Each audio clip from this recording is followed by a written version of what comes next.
බලාපොරොත්තු වෙන්නේ මෙන්න මේ වගේ අඩි දෙකක් දිග අඩි කලින් තමයි අපේ බෝමළුවට යන්නේ. අද උදේ පාන්දර කට්ටිය වැඩේ පටන් ගත්තා. ලෙවල් එකත් එන්න ඕන ගාන මම ඔක්කොම මාක් කරලා දුන්නා. මේ ටික ලෙවල් කරගත්තා. පොඩි ටයි එකක් ගැහුවා ගහලා දානවා. ඔව්. අනිවාර්යයෙන්. අර පැත්තේ ඔන්න බැම්ම ෆිනිෂින් කරන්න කට්ටිය වැඩ දැන් පටන් ගන්න තියෙනවා. ඒතර දැන් අද විශේෂිත තේපැන් සංග්‍රහයක් තියෙනවා කට්ටියට. අනුර ඔයාලා මොකද්ද මේ කරන්න කියලා රට්ටුන්ට හිතා ගන්න බැරුව ඉන්නේ. ඈ ගල කරලා යන්නේ. අයියා මොකද්ද කරන්නේ මේ අතර? ගල් පෙල්ලනවා. අපි මේක එලි කරමුද රටට? අන්න කරමු. හෙටවත් එලි කරමුද? හා. මේ ඉතින් නගින්නේ අපේ සුද්ද අයියා, චතුරංග අයියා. කට්ටියම වැඩ මේ සමත මණ්ඩලයට දාලා යථාර්ථය දෙදෙනා සමගිය මොකද ඩොනල්ඩ් ට්‍රම්ප්ගේ අපිත් මැදිහත් වෙලා ඉන්දු පාකිස්තාන සමගි කරා වගේ අපි සමගි සන්දානය නේ රාජා. අපි බොහොම අමාරුයි වලා සමේ මොකද සාම කමිටුව හිටියනේ. ඔව්. ඈ රාජා. කවරින්ගෙන් අපිට ඒක බලන්න වෙනවා. ලස්සනට කණ්ඩායම් හැටියට ලස්සනට ඔන්න දැන් වැඩේ වීගෙන යනවා. කො නෙල්සන් මාමා රාජයා බලංගොඩ තේ බොන්නේ යන්. අද තේ බොන්න කතා කරද්දි මෙන්න මේ මට්ටමට තියෙන්නේ. කො මාමා ඇයි තරහ ගියේ වාට අර මොකද ටික ළඟට එන්න ඕනේ නැද්ද මාමා? ඔව් අතක ගයින්න බෑනේ මාමා බැම්මක්. දඩබඩ ගාලා ඉවර කරන්න ඕනේ අපේ සංගීතය නැද්ද මාමා? ඔව් ඇසලෙදි ඉවර කරන්න ඕනේ. දැන් කොහෙද මෙතන්නේ? වැඩ ගොඩ දැන් තේ බොන්න යන්න. නාගේද රෝස්? ඇක්ටිම්බර්ග්. කාගේද රෝල්ස්? ඇක්ටිම්බර්ග් රෝල්ස් සහ මොනවද? රෝල්ස් තියෙනවා, බනිස් තියෙනවා, ස්පන්චි. අද තමයි මොනවද? නන්දම බලන්න යනවා යන්නේ. ජනතාව සූදානම් නැද්ද? වෙනවා අපේ ජනතාව දැන් කැම්ප් බීම් වලට මොකුත් නැහැ. කහට එක විතරයි බොන්න නිසා මේ. අද අපේ නෙල්සන් මාම මෙතන කැමති මොනවද? වඩේ තියෙනවා රෝල්. ඒ වඩේ කැමති. අනික පෑන් රස. කන්න කන්නද මම? ඉතින් මාමට හරි. මේ දෙක. ආයෙත් මල්ලි මොනවද බලන්න. මේ ඔක්කොම හොඳයි. බලමුද බලමුද. බලංගොඩ මම බඩජාරි සෙට් එකක් බලංගොඩ ඉන්නේ අරියන්නේ ආයෙ වාහන හොදනේ. රාජේ මොනවද? උස්සන්නේ. මෙතනින් අත්තම අද අපිට වඩේ තියෙනවා, බනිස් තියෙනවා, ස්පන්ජි තියෙනවා, රෝල්ස් තියෙනවා. එතකොට අද අපේ ඔක්කොම වැඩ කරනවා 25ක් විතර සම්පූර්ණ ඔක්කොම ටීම් එක. එතකොට 28කට අපි ලැහැත් වෙලා තියෙනවා. අද තේපැන් සංග්‍රහයට අපිට දායකත්වය දෙන්නේ ඊශ්‍රායල් වල ජීවත් වෙන මගේ කල්යාණ මිත්‍ර විකුම් නදීෂාන් අයියා ඇතුළු පවුලේ අය. ඉතින් නෙල්සන් මාමා මේ කටයුත්ත වෙනුවෙන් දායකත්වය දෙන අයට ස්තුති කරන්න අදවත් කතාවක් පවත්වන්න මාම එන්න. අහගන්න මම ලස්සන. අපිට මේ 10 තේපැන් සංග්‍රහය කරපු කොහෙද? ඊශ්‍රායලේ විකුම් මහත්මයාට ගොඩක් පින් සිද්ධ වෙනවා. ගොඩක් thank you. ගොඩාක් thank you. දැක්කනේ හරිය. එතකොට නේ රාජා අපි දෙමළ භාෂා පරිවර්තක කෙනෙක් අපිට නැති අරුබුදේ දිනනවා. මේ මාර්නේ. දැන් ඔව් කැමති දෙකයි ඈ. ඕල් එකයි වැඩි එකයි. ශ්‍රී ලංකාවේ එන්න කොහොමද?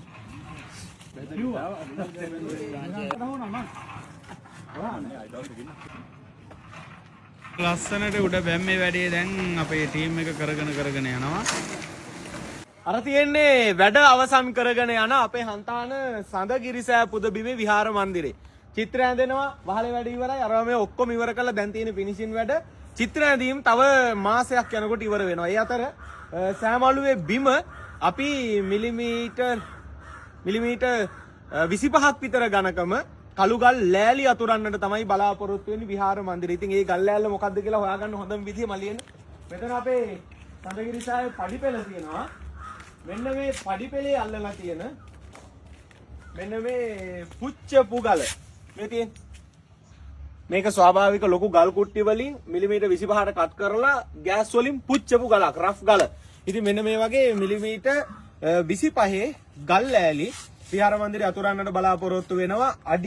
අඩි දෙකක් දිග, අඩියක් පළල එක කළුගල් ලෑල්ලක් රුපියල් 2000ක් වෙනවා. පුළුවන් අයට, කැමති අයට කළුගල් ලෑලි හැකි ප්‍රමාණයක් සඳහා විහාර මන්දිරයේ ඇතිරීම වෙනුවෙන් ඔන්න දායකත්වය ලබා දෙන්න පුළුවන්. මෙන්න මේ වගේ ගල් ලෑලි තමයි විහාර මන්දිරයේ බිම අපි අතුරන්නට බලාපොරොත්තු වෙන්නේ. එතනින් තමයි අපේ ජයශ්‍රී මහ බෝධීන් වහන්සේගේ කුඩා බෝපැලයක් රෝපණය කරපු නැත්නම් අපේ බෝමළුවට යන්නේ.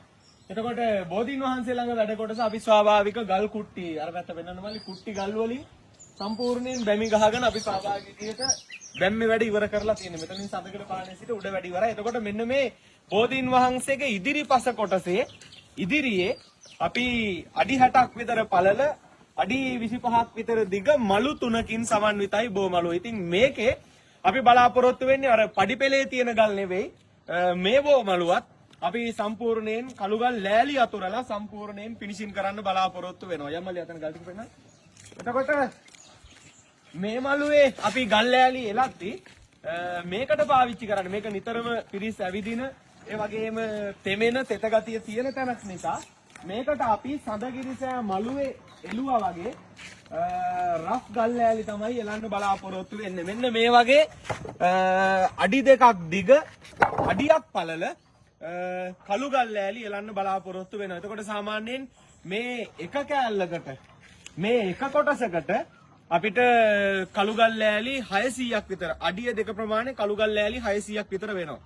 අර විහාරගෙට අල්ලන අඩි 2ක් දිග අඩියක් පළල ගලක් රුපියල් 2000යි. හැබැයි මේ විහාර මේ බෝමලුවේ අපි අතුරන්න බලාපොරොත්තු වෙන රෆ් ගල් ලෑලි අඩි 2ක් දිග අඩියක් පළල ගල් ලෑල්ලක් වෙන්නේ රුපියල් 1000ක්. ඉතින් එක මලුවකට සාමාන්‍යයෙන් රුපියල් ලක්ෂ 8ත් ලක්ෂ 8මාරත් අතර වගේ සම්පූර්ණ කොස්ට් එකක් යනවා එක මලුවකට. ඉතින් ඇසල පොය වෙනකොට මේ බෝධීන් වහන්සේ ළඟ බෝමලුවේ වැඩත් ඉවර කරන්න බලාපොරොත්තු වෙනවා.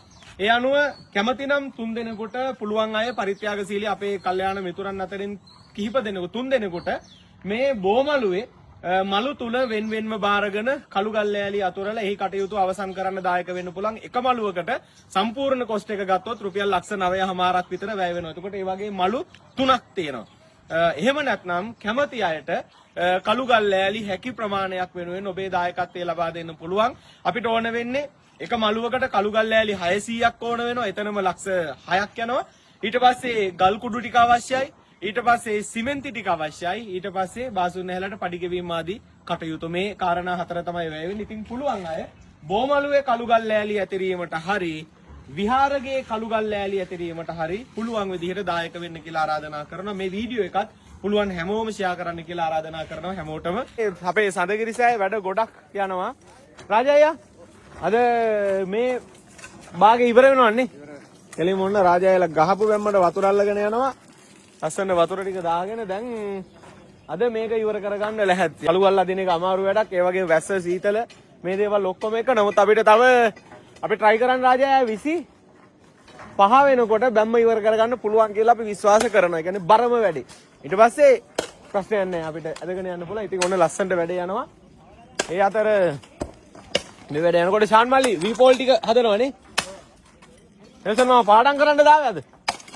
මේ මොකද්ද බලන්නේ? ප්ලෑන් පොඩ්ඩක් ප්ලෑන් නෙවෙයි මාමා. මොකේ ප්ලෑන් එක? මේක ප්ලෑන් නෙවෙයි මාමා. ඔය මොකද්ද කියන්නේ? ඒ තියෙන්නේ මොකද්ද ඒක තමයි අහන්නේ? යාරේ ඇතුළත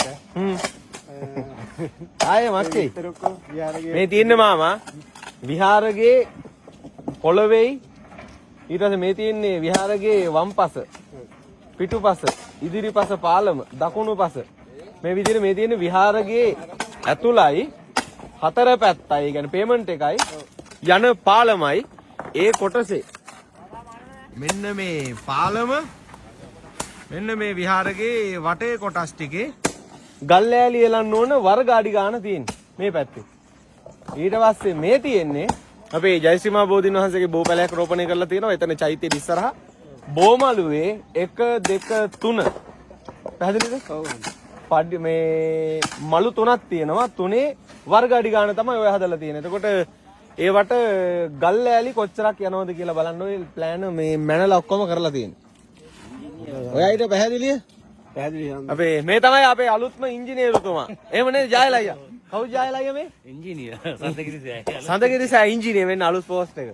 මේ විදිහට බර වැඩ ටික කරගෙන යන අපේ කණ්ඩායම ඔක්කොම 25ක් දැන් 30ක් විතර.